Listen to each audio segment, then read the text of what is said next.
Yeah. I remember working at the Cheesecake Factory, and I remember saying to myself that I don't really need to have, like, I think my friend was talking about like all the stuff that they want to have and a, big, 10-bedroom house and things of that nature. And I was like, I don't really need all that. And I said, I think somehow we were talking about like hitting the lottery. And I said, well, if I hit the lottery, I would just still work here because I don't really need the money, right? I realized that wasn't the truth, but I did convince myself because I remember feeling that like success is this gated community where you have to like know somebody to let you in. I just couldn't understand how I was going to become successful. That's why I resonate like with this audience that we're talking to right now so much, because they want it, they just don't know what to do next. Well, I relate to as well, but I don't relate to excuses. I just don't. I have a very, very hard time relating to people that, I'll give you an idea. Think about this question here. What would you say are the ugliest qualities you've ever met? People have different kind of ugly qualities. Selfishness. Okay, so you think selfishness is the ugliest one. I think there's uglier than selfish, because I think you're also selfish. I think I'm also selfish. I think our kids are selfish. I think pastors are selfish. I think Michael Jordan, he was definitely selfish, right? And, it benefited the people on his team. Yeah. But there is a definition of selfish, right? What else would you say is the ugliest? So selfish quality. As one of them. Jealousy. What else? I don't disagree. What else? Hate. What else? Ugliest qualities. So selfish, jealousy, hate. What else? I don't know what to call it. Let me rephrase it. How about unattractive? Where you're like, that energy is just very unattractive. Yeah. What would you say it is? I really get rubbed the wrong way by like heavy arrogance, like when someone comes around and talks about themselves as if they are like bigger than everyone else. And just negativity. Okay. So I will say for me, unattractive is helpless, very unattractive. Blame, very unattractive. Guilt, putting guilt on others, very unattractive. What else can I tell you? Always feeling sorry, self-pity, super unattractive. I once read a book called Power versus Force. And I read this book 20 years ago, and it talks about the different levels of consciousness, okay? From the lowest to the highest. So level of consciousness, Power versus Force. I read this book 20 years ago, and he explains the different levels from the lowest level to the highest one. So right in the middle is when life flips to us actually having power versus we're forcing it. The lowest level of consciousness I think he talks about is apathy or grief, guilt, and those are the lowest level. And then there's desire, there's anger, and anger is the highest of the worst level, meaning like it's actually better than grief, apathy, all of that. And then after anger comes courage. Courage is, I have the courage to fail. You have the courage to start a podcast with 250,000 of subscribers and somebody comments and says, David, you suck. I don't like your interview style. Or you know what, David, I can't believe you had this guest Patrick Bet-David on. Why would you do that? Or why would you say capitalism works? You understand how hard life is? That's a risk you're taking. When you make a video, some people come after you. You're not going to get 100% positive comments, but you have the courage to say, look, at least I'm creating something, right? Then after courage comes neutrality, where you're willing to kind of see both sides. They may be off order, but then it goes to acceptance. I'm willing to accept you for who you are. It's totally fine. We're different. You're willing to accept me. Then it becomes willingness. I'm willing to work with you. Then reason. Why don't we reason together? See if we can reason. So there's these levels. All the way at the top is enlightenment, which we're not going to get to. That's Jesus. He's talking about like people who are extreme high spiritual leaders. Then it's joy. Then it's love. Then it's happy. Okay, so you're working with these levels. For somebody you're saying your friend who was, I don't care if I ever win the lotto, I'm still doing the same job. That's what I'm going to be doing, right? Okay, well, things change later on. People have to just realize and identify for themselves what qualities are ugly. So if I'm talking victimhood language always, but you don't understand how I grew up, oh my God, I can guarantee you there's millions of stories of people that had a harder life than you that would exchange their problems with you. But you know what I've gone through? You don't know what it was like for me to grow up in LA. You don't know what it was like for me to do this. You know why I know that language very well? Because that was me until 18 years old. Till 18? Till 18 years old. When the light switched? Because for me, I grew up in a family where my mother's side, they were communists. My dad's side were imperialists. And my mother's side, they always blamed and they always were like, but no, we're never going to be rich. Like I remember one time I was 14 years old. Real quick, imperialist, communist. Can you explain those? Yes, imperialism is like, UK, where there's a king, there's a queen. Right. Iran, it was an imperialism. And my mother was more, because they escaped from Russia, her family did, so they read Communist Manifesto. So they believe rich people are bad people. They believe rich people are greedy. They believe rich people to take their money and should give it to other people and all this other stuff, right? So I'm this kid growing up and I'm like, oh my God, these rich people suck. And I had an uncle, his name was Luther Al-Khasseh, who just passed away a couple of years ago. I always thought this was a bad guy. And I'm like, man, I'm like, why is this guy such a bad guy? And then every summer, my dad would take me to his house once a year. He lived right next to Snoop in Upland, off of San Antonio. He had a 7,200 square foot house. He always had a blue Cadillac, the real cool Cadillacs, and a Jaguar. He was a Jaguar guy. Basketball court in the back, swimming pool, nice office, beautiful kitchen that would always be there. And I would say, if he's such a bad guy, why do all his kids love him? If he's such a bad guy, why do his in-laws love him? Why do his son-in-law married to his daughter? Why do all these?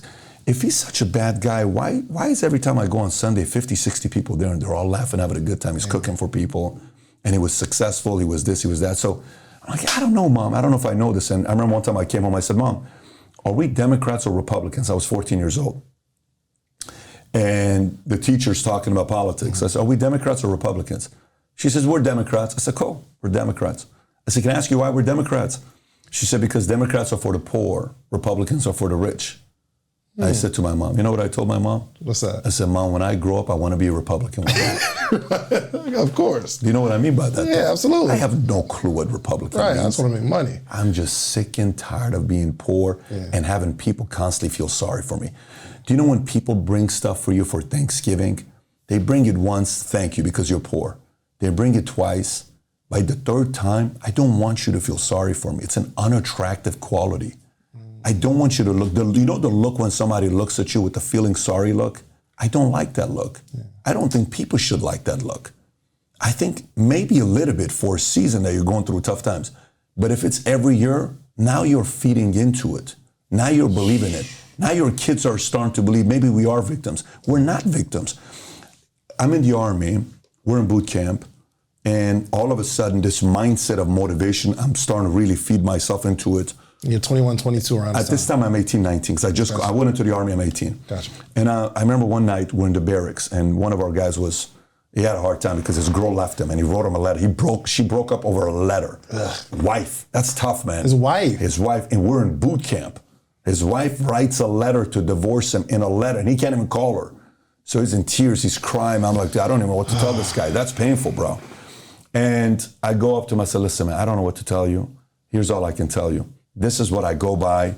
If you and I can walk, we can talk. You speak another language. You're a good-looking guy. You're in shape. You take care of yourself. You have jokes. You have sense of humor. You can eat. You can hear music. You can speak. We can do all that stuff.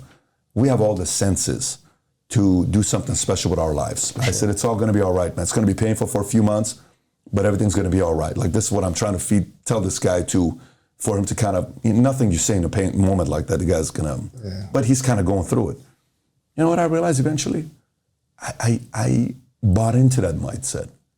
If you can walk, talk, speak a language, read, all the senses, hear, dude, you got every capability to change your life. Wow. So for us to buy into this, well, but what if this person doesn't want to do it? What if that person doesn't want to do it? You've bought into what you've been telling yourself, and it's now your truth, but it's not the truth. And unfortunately, your truth is stealing all your dreams away from you. And until you make a decision to want to change, nothing's going to change. Unfortunately, your mindset will most likely duplicate kids that also follow your mindset. Until one person has the courage to stop all that mindset, nothing's going to change for that family. It's not easy to do, by the way. Change is a very hard thing. So, man. So you encouraging someone else actually encouraged you? Like, is that one of the times where the lights, like, wow, I kind of believe this? Because you say stuff to people sometimes, like, you know what, that was actually true. Yeah. So when did the next gear hit for you? Like, what point in your life? Because for me, there's like, I can remember vividly, oh wow, a light bulb came off. And then 3 years later, this is a situation that happened and I wasn't looking for it, but it happened and it turned the light bulb on. What was the next gear for you? Well, I mean, look, you and I don't know why this is. I don't know why this is. But if we go into a room, okay, say there's 100 people in this party and we don't know each other. Say we don't know each other. But we're required to live in this campus for 1 week together. Like-minded people are going to find each other. I've ran a lot of different companies and offices. I don't know why negative people always find each other. Always. I don't know why. Complainers who complain about a certain technology, they always find each other. And I also don't know why the people that work out find each other. The people that go chasing skirts find each other. The people that collect cards find each other. The people that play dominoes find each other. The people that watch movies, horror movies, find each other. The people that want to change their lives find each other. The people that want to do something big find each other. So what does this mean? If you were to take inventory of the 5 people you spend the most time with right now, if they complain all the time, it's because you're a complainer. If the 5 people around you hang out the most are out of shape, odds are you're out of shape. If the 5 people you hang around with are sports people, you're a sports guy. If the 5 people you hang around with do drugs, odds are you're going to do it if you're not already doing it. If the 5 people around you all smoke cigarettes, you're a smoker. If the 5 people around you drink alcohol, you're going to drink alcohol. This is different, Patrick, because most people that want to change, they'll blame their environment. Oh, all my friends, they're doing this and I'm trying to get away. Yeah. But you are the reason they are doing the thing they're doing. Well, you're choosing that environment. You're choosing that environment because it's a comfort zone. So now here's what's uncomfortable. You know how annoying it is to have a friend that does the following? You know, like it's like, well, when are you going to go work out? Dude, just leave me alone. Dude, when are you going to look at your belly? You got to lose weight. That's an annoying friend. Yeah. Versus you would much rather be around other people that are not going to say, like my dad will say, hey, you've been eating too much rice lately. I said, Dad, you're cooking the rice. He's like, yeah, I know. I said, so listen, your stomach, he'll say it. But he said it to one of my friends. That one friend never showed up ever again to my house. I can tell you the guy's name. I mean, I remember the day he said it. He feared my dad. But that guy today is 350 pounds. And his blood level is very high. But he's afraid that someone's going to point that out. He would much rather be around other people that are not going to point out that he's heavy. Wow. So who's a real friend? The person that doesn't tell you that the person that does. So listen, I'm not saying this is easy. This is very hard. My change came when one day I finally realized I'm full of it. And I realized I'm a great salesperson. Mm-hmm. What do I mean by that? I sold myself on not giving my best yet. I was selling myself on why I don't have the best life. I was selling myself why you're winning by highlighting your gifts and why I'm losing by highlighting my weaknesses. This is a form of selling because it's easy to cop out. I was so good at it. Yeah. I said, but if I'm this good at selling this, what if I can flip? The skill set of sales is the same. Yeah. I'm just selling the wrong product. What if I flip it? What if I'm able to sell myself on I can win because of these 3 talents that I have? What if I flip the script on myself? What will life look like? David, when I tell you I flipped the script like this, I remember one day I was the guy you wanted to go to clubs with. I'm that guy. I'm telling you, you wanted to go to clubs with me. We would have a good time. One day, one of my good friends, I love this guy. We worked at Burger King together, Devine. He says, hey man, we're going to the club. I said, no. I said, don't call me anymore. Go to the club. I'm not coming. Mm-hmm. He says, you know, Pat, I got to tell you something. I said, what's that? He says, I miss the old Pat. First time when he told me this, it was painful. I'm like, what do you mean you miss the old Pat? That's disrespectful. And I told him, I said, well, I got to tell you, man, I don't miss the guy. I like the new Pat. I would stay Friday night studying stocks. At 23 years old, who the hell does that? Yeah. I would stay at the house and I'm reading a book. You know, one time at 25, which was the wildest thing I did. This is not, don't do this unless if you're fully prepared for what's going to come with it. All right. I went 17 months with no sex. 17 months. Interesting. I said, I'm done, because that was my obsession. There was a party that would happen in Vegas. It was called Pimps and Hoes. 17,000 people. What's the name of the party? You can Google it. You'll see it was the biggest party that would put in Vegas. I didn't grow up in an environment where we're going to church and all this other stuff. That came at 25 when I became born again. But up until then, I'm the guy that's going to Vegas every other weekend. I'm the guy that in the Army is drinking a small bottle of tequila every weekend with my friends on the way to Nashville, Tennessee. I'm that guy. I'm the guy that goes to Panama City to party at Club La Villa and Spinnakers. I went to Dublin's. I went to, Miyagi's, Palace, Arena. I can give you Century Club, Garden of Eden. This is Key Club. This is this guy. Yeah. I was that guy that's partying constantly, trying to go to new markets.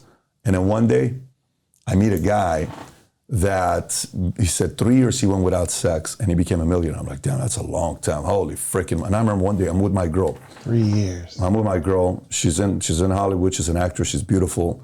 She does very well for herself right now. And how she dresses all the major names. Beyonce, Lady Gaga.